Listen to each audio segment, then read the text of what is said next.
Background હું એક અમરેલી જિલ્લાના ધારી તાલુકાના એક નાનકડા એવા ગામ ગરમલીમાંથી આવું છું. પ્રાથમિક શિક્ષણ હાઈસ્કૂલ અને કોલેજ અમરેલી જિલ્લામાં જ થયેલી.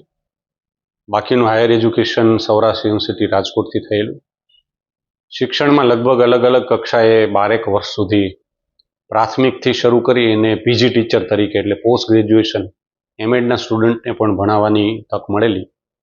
ત્યાર પછી મને એમ થયું કે પબ્લિક સર્વિસમાં વધારે જરા સમાજને નજીકથી જોઈ શકાય એ હેતુથી શિક્ષણ કાર્યને છોડી અને પછી હું પબ્લિક સર્વિસમાં 2011થી જોડાણો.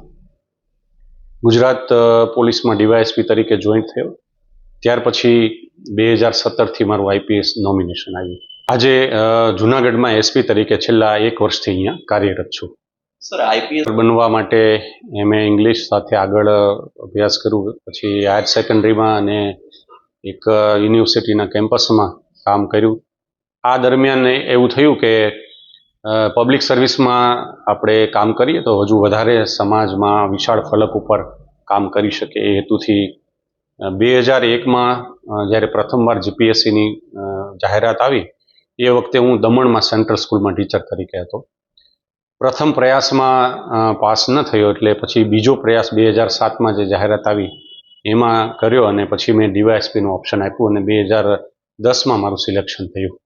તો આમ કહીએ તો પ્રારંભથી જ એવો કોઈ પોલીસ વિભાગમાં આવવાનો ધ્યેય નહોતો, પણ ધીમે ધીમે જેમ જેમ આગળ શિક્ષણમાં નોકરી કરી એમ પબ્લિક સર્વિસમાં અને ત્યાર પછી પબ્લિક સર્વિસમાં પણ પોલીસ વિભાગમાં જવાનો વિચાર છે એ સમયાંતરે બદલાઈને આ વિભાગમાં જોડાયો. એવું છે કે આપણામાં મારા ફેમિલીમાં મારા પિતાજી પણ શિક્ષક હતા. મારા મોટા ભાઈ એક અમે 4 ભાઈઓ પૈકી એક શિક્ષક આજે પણ છે અમરેલીમાં. અને મેં શિક્ષણની જે અલગ અલગ ડિગ્રીઓ સાથે જે અભ્યાસ કર્યો, દાખલા તરીકે બીએડમાં મારી સાથેના જે ટીચર્સ લાગેલા છે એ લોકો, એમએડ મેં કર્યું શિક્ષણમાં તો એ લોકો અલગ અલગ જગ્યાએ ક્યાંક ને ક્યાંક ડાયટમાં કોલેજમાં લેક્ચરર છે, પ્રોફેસર છે અથવા તો હાયર સેકન્ડરીમાં ટીચર્સ છે. એ લોકો અને મારા જૂના જે કોલેજ કે બીએડ એમએડના સહાધ્યાયીઓ છે આજે પણ અહીંયા હું કોઈ રજાના દિવસે કે રવિવારે અમે એમને પરિવાર સાથે 2-4 કલાક સાથે મળી અને બધા એવી જ રીતે મળીએ છીએ. શિક્ષણ વિભાગમાં મેં 12 વર્ષ કામ કર્યું અલગ અલગ કક્ષાએ. મેં પ્રાથમિક શાળામાં શિક્ષક તરીકેની જવાબદારી શરૂ કરી ત્યારથી શરૂ કરી. હાયર સેકન્ડરીમાં સેન્ટ્રલ સ્કૂલમાં અને એક ખૂબ મોટા કેમ્પસમાં બીએડ એમએડ પીટીસી અને એમબીએ એમસીએનું એક 10 કોલેજનું મોટું કેમ્પસ પણ 5 વર્ષ સંભાળ્યું. તો એમાં પીજી ટીચર તરીકે પણ મેં જવાબદારી સંભાળી. તો પ્રાઇમરીથી શરૂ કરીને પીજી ટીચર તરીકે પણ મને અલગ અલગ જે અનુભવો થયા એ અનુભવો અને પોલીસ વિભાગના અનુભવો આજે પણ શિક્ષણ સાથેના મારા જે સંબંધો છે એ વ્યક્તિગત રીતે અને આજે પણ હું અહીંયા કોઈ પણ શૈક્ષણિક સંસ્થામાં જાઉં છું ત્યારે યુવાનો સાથે અનૌપચારિક રીતે જે એક શિક્ષણની જે આદાન પ્રદાન થાય છે એમની સાથે યુવાનોના શિક્ષણના પ્રશ્નો એમની સાથે જે વાતચીત થાય છે એમાં મને એક શિક્ષક તરીકે સમાજ શિક્ષણ કદાચ એમાં હોઈ શકે. દાખલા તરીકે યુવાનોને ડ્રગ્સ જેવી બદીથી દૂર રાખવા માટેનું અથવા કોઈ અવેરનેસ અથવા તો કોઈ અન્ય ટ્રાફિક જાગૃતિ માટે કોઈ સ્કૂલ કોલેજમાં કે યુવાનોને સાથે મળવાનું થાય તો સમાજના અને રાષ્ટ્રના જે પડકારો છે એ પડકારો અંગે વાતચીત કરતી વખતે એક શિક્ષક તરીકેની મારી ભૂમિકા આજે પોલીસ ઓફિસર તરીકે હું જ્યારે કાયદાની વાત કરું છું ત્યારે એક ખૂબ મોટા ફલકમાં યુવાનો સાથે વાતચીત કરતી વખતે મને કોઈ એક સંસ્થામાં હું જાઉં ત્યારે ખૂબ મોટી સંખ્યામાં યુવાનોને એક સામાજિક શિક્ષણ અથવા તો કાયદાનું શિક્ષણ અથવા એક જાગૃતિનું શિક્ષણ છે એ આપવામાં આ મારી ભૂમિકા ખૂબ મહત્વની મને ઉપયોગી થાય છે. આપ એટલા જિલ્લામાં ફરજ બજાવી ચૂક્યા છો, જુનાગઢ વિશે આપ શું કહેશો? જુનાગઢમાં આપની એક ઐતિહાસિક જિલ્લો છે, સૌરાષ્ટ્રનો એક મહત્વનું એવું જિલ્લો છે, નગર છે. અહીંયા ખૂબ પ્રાકૃતિક રીતે પણ એટલી ખૂબ સારી વ્યવસ્થા છે. પ્રાચીન રીતે પણ આ જિલ્લાની એક ઓળખ અલગ રહે. અહીંયા અમારી પોલીસની દ્રષ્ટિએ જોઈએ તો અહીંયા શિવરાત્રિ અને પરિક્રમા અમારા માટે ખૂબ મોટા 2 મેળાવડાઓ છે કે જે એક ચેલેન્જ પણ છે. 36 કિલોમીટરની પરિક્રમા 15થી 20 લાખ જેવી મેદની 4-5 દિવસમાં આવે અને ખૂબ નાનકડી એવી કેડીમાં આથી લાખો લોકો પસાર થાય ત્યારે પોલીસ માટે પણ એક ખૂબ મોટી ચેલેન્જ છે. આ જિલ્લાનું જે અલગ અલગ આ શિવરાત્રિ અને ભવનાથ સિવાયનું વૈવિધ્ય 40 કિલોમીટરનો દરિયા કિનારો છે. આ જિલ્લાના બાકીના જે સાસણ જેવું અહીંયા એક રાષ્ટ્રીય કક્ષાની એક વૈશ્વિક કક્ષાની એક ઓળખ છે, જે એશિયાટિક લાઇનનું અહીંયા આવેલું છે, એ પણ એક અગત્યનું છે.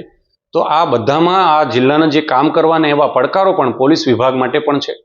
ખાસ કરીને છેલ્લા 1 વર્ષમાં અમે સૌરાષ્ટ્રના આ જુનાગઢ જિલ્લાના યુવાનોને ડ્રગ્સની વિરુદ્ધમાં જે જાગૃત કરવા માટે તો તમામ સમાજ, તમામ જ્ઞાતિ, તમામ ધર્મના લોકોને જ્યારે રન ફોર જુનાગઢ હોય કે સાયક્લોથોન હોય અથવા તો શૈક્ષણિક સંસ્થાઓની હોય કે પછી નવરાત્રિમાં દરેક જ્ઞાતિની સમાજની જે નવરાત્રિ થતી હોય એમાં અમારા પોલીસ વિભાગ દ્વારા જે અવેરનેસની ઝુંબેશ ચાલી રહી છે, તો આ જિલ્લામાં લોકોએ ખૂબ જ સારો એક પડકારને એમણે એક જાગૃત થવા માટે એને પોલીસ સાથે તાલ મિલાવીને અવેરનેસની આ ઝુંબેશમાં ખૂબ સારી રીતે જોડાણા છે. અને ક્યાંક ને ક્યાંક અમને લોકોને જાગૃત કરીને આ બદીને અટકાવવા માંડે અથવા તો એને સ્પ્રેડ થવાની પ્રોસેસને અમે કેટલાક અંશે અમે સ્લો પણ કરી શક્યા છીએ. એટલે આ જિલ્લાના લોકો છે, સૌરાષ્ટ્રની જે માયાળુ પ્રકૃતિના લોકો છે, પોલીસ સાથે સહયોગ આપીને સારા કામમાં દરેકમાં એને સહયોગ પણ આપવાની આદત છે.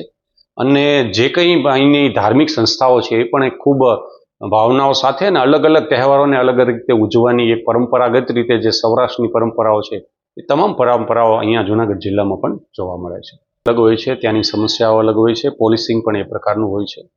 તો સૌરાષ્ટ્રમાં આ જિલ્લામાં પણ અલગ અલગ જે સમસ્યાઓ છે, મેં આપને કીધું કે પરિક્રમા છે, એક મોટો પડકાર છે. શિવરાત્રિનો મેળો, ખૂબ નાનકડી એવી જગ્યામાં લાખો લોકોની જનમેદનીને ક્રાઉડ મેનેજમેન્ટ કેવી રીતે કરવું અને છતાંય પોલીસ છે એ લોકોને વધારેમાં વધારે ફેસિલિટેટ કેવી રીતે કરે, આ પ્રકારની વ્યવસ્થા પણ આ જિલ્લાની એક અલગ આગવી ઓળખ છે. અને એના માટે પોલીસે વિશેષ પ્રયાસો, અન્ય જે બંદોબસ્ત કરે છે એના કરતાં અહીંયા પોલીસે માનવી અભિગમથી વધારે એક એપ્રોચ રાખીને જે બંદોબસ્ત કરીએ છીએ એ ખાસ અમારા માટે ચેલેન્જ છે.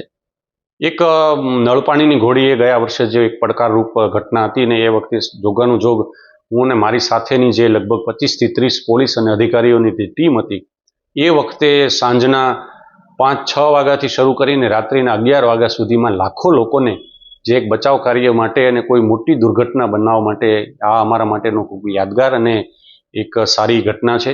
બંદોબસ્તની દ્રષ્ટિએ જોઈએ તો ઉપરકોટના જ્યારે ઓપનિંગ થયું એના 3જા દિવસે એક મોટી દુર્ઘટના પોલીસની સતર્કતાથી બચી ગઈ. તો લગભગ 12થી 15 હજારની જનમેદની ત્યાં ઉપરકોટના એક દરવાજાની વચ્ચે ફસાયેલીને અંદર પણ ફસાયેલા, આવક અને જાવક બંનેના જ્યારે ખૂબ મોટી જનમેદની હતી એ વખતે પોલીસે સતર્કતાથી અને ખૂબ વધારે પોલીસ મોકલીને કેટલાક સાઈડ બંધ કરાવડાવીને જે ઝડપથી આખું ખાલી કરાવડાવ્યું, એમાં પણ કોઈ મોટી દુર્ઘટના બનતા અટકી છે.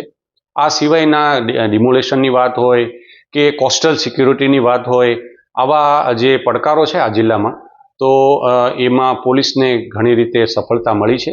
સાથે સાથે મેં હમણાં જ આપને કીધું એમ કે સૌરાષ્ટ્રમાં જ્યારે ડ્રગ્સના કેસીસ બનતા હોય છે ત્યારે સૌરાષ્ટ્રના માતા પિતાઓ અને યુવાનો માટે એક લાલ બત્તી સમાન હોય છે. અને એ જાગૃતિ ઘર ઘર સુધી પહોંચે, માતા પિતા પણ જાગૃત થાય અને સમાજના દરેક લોકો, દરેક સંસ્થાઓ, શૈક્ષણિક સંસ્થાઓ પણ આ બાબતે ખૂબ સેન્સિટાઇઝ થાય, એ માટે અહીંયા 2 મોટી ઇવેન્ટ જે કરેલી રન ફોર જુનાગઢ, એમાં પબ્લિકના ખૂબ સહયોગ મળ્યો અને ખૂબ તમામ સમાજ અને ધર્મના લોકો એમાં સહભાગીદારી જે નોંધાય.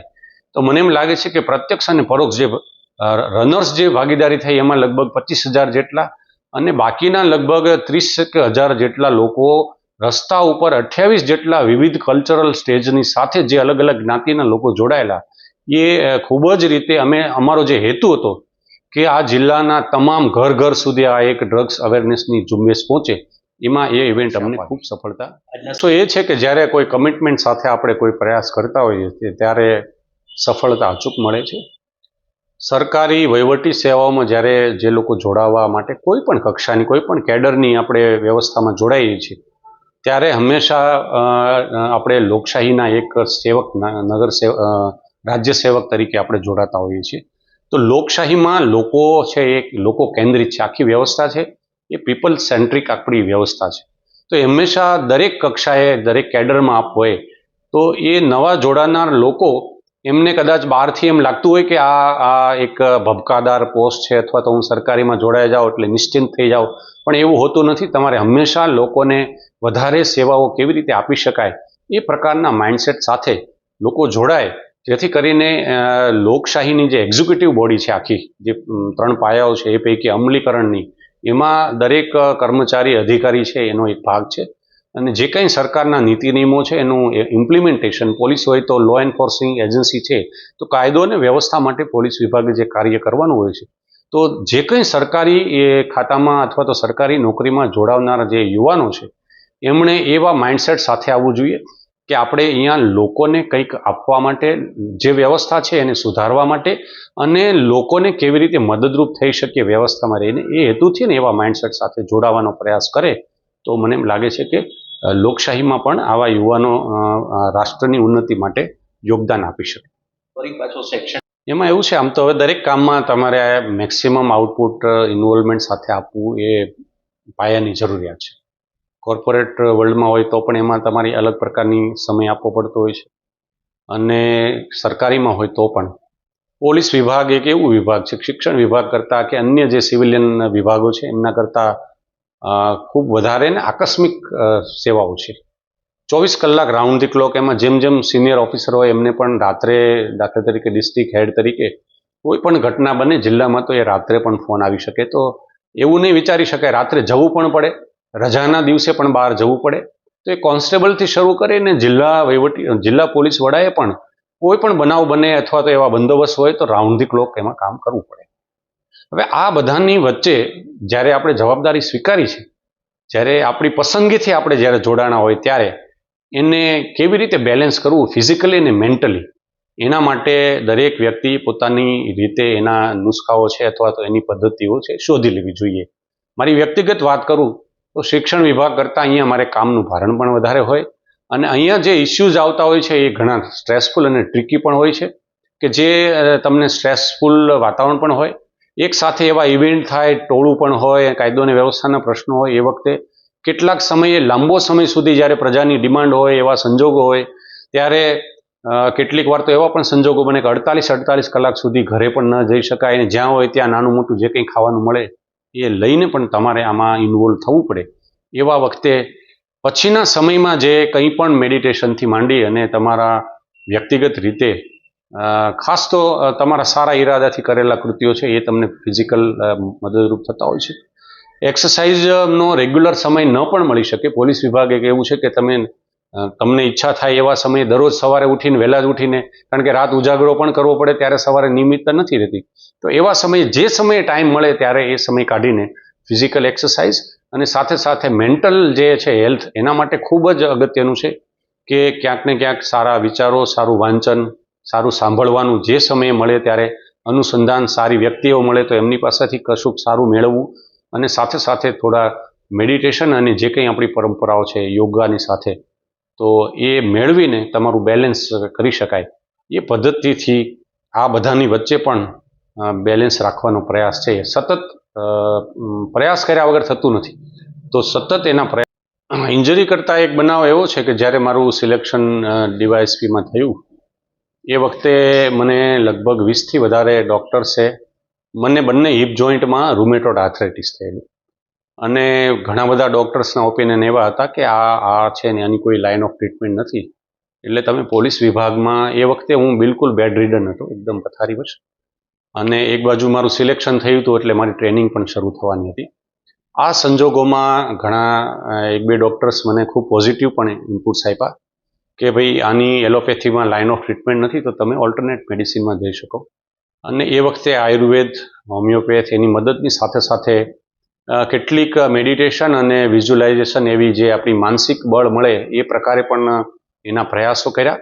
અને જ્યારે મારું બેઝિક ટ્રેનિંગ શરૂ થઈ ત્યારે હું ખૂબ ઓછું રનિંગ કરી શકતો હતો, પણ એ વખતે મારું 100% ફોકસ મારી હેલ્થ ઉપર હતું.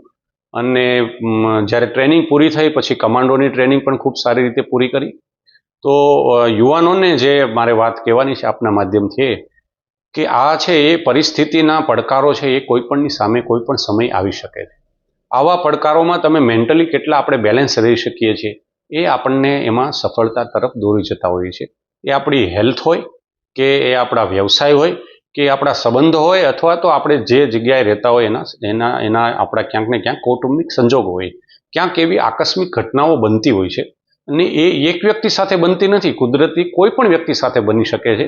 પણ હકારાત્મક અભિગમ સાથે જ્યારે આપણે કોઈ કામને વળગ્યા રહીએ ત્યારે આપણને એમાં અચૂક પરિણામ મળે છે.